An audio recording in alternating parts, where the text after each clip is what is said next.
Imagine finding out that some of the best real estate deals in your market aren't on Zillow, aren't on the MLS, and aren't being fought over by a dozen other investors. They're sitting quietly inside a courthouse filing cabinet.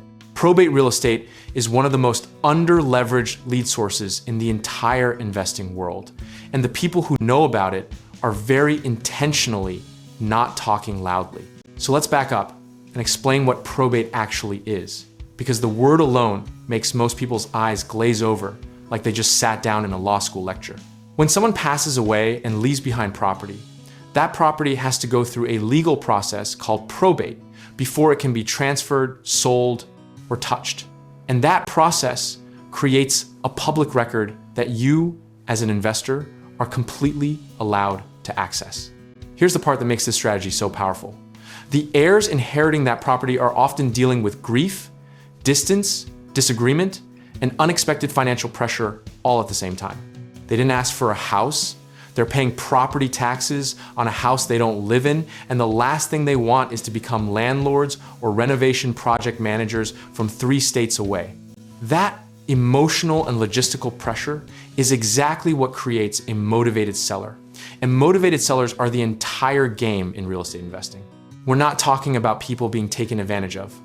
We're talking about finding a win-win where you solve a real, painful problem for a family while creating a deal that works for your portfolio.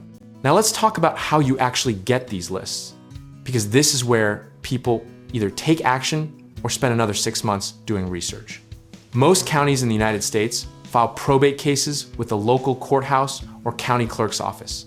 And those filings are public record, meaning you can pull them yourself, hire a data service, or use platforms like Pacer, PropStream, or even local title companies that specialize in this data. Once you have that list, the next step separates the amateurs from the professionals, and that step is simply showing up with empathy and patience. You're not sending a generic yellow letter that screams, "I buy ugly houses." You're crafting a message that acknowledges a difficult season in someone's life and positions you as a calm, capable resource when they're ready. Here's a historical truth that keeps proving itself cycle after cycle. Investors who work probate leads consistently report lower competition, higher average discounts, and longer-lasting seller relationships than almost any other lead type. In markets where wholesalers are tripping over each other, chasing the same driving for dollars lists, a well-worked probate pipeline can feel like you discovered a quiet side street while everyone else is stuck in gridlock. One of the biggest misconceptions is that probate deals are slow and legally complicated. And while yes, the process takes time, sometimes 6 months, sometimes over a year, that timeline actually works in your favor. You're building a relationship during the waiting period. So by the time the estate is cleared to sell, you're not a stranger, you're the person they already trust. The practical lesson history keeps teaching us is that consistency and follow-up is worth more than any single brilliant offer. Investors who contact probate leads once and give up are leaving deals on the table that the investor who followed up for the 5th time at month 9 is about to close. Position sizing matters here too. Don't bet the farm on your first probate deal because you felt emotionally connected to the story. Run your numbers cold.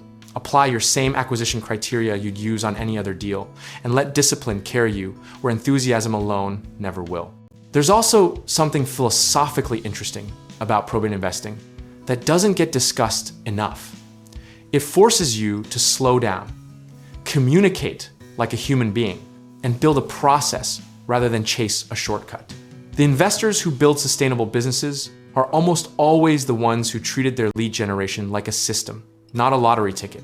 And look, not every probate lead becomes a deal. Some heirs want retail price, some properties are tied up in family disputes, and some estates have liens that make the math impossible. That's perfectly fine, because your job isn't to close every lead. Your job is to build enough volume in your pipeline that the ones that do work more than make up for the ones that don't. The irony of probate investing is that the barrier to entry is almost entirely psychological. Most investors avoid it because it feels awkward or morbid, which means the few who push past that discomfort inherit a lead source with dramatically less competition.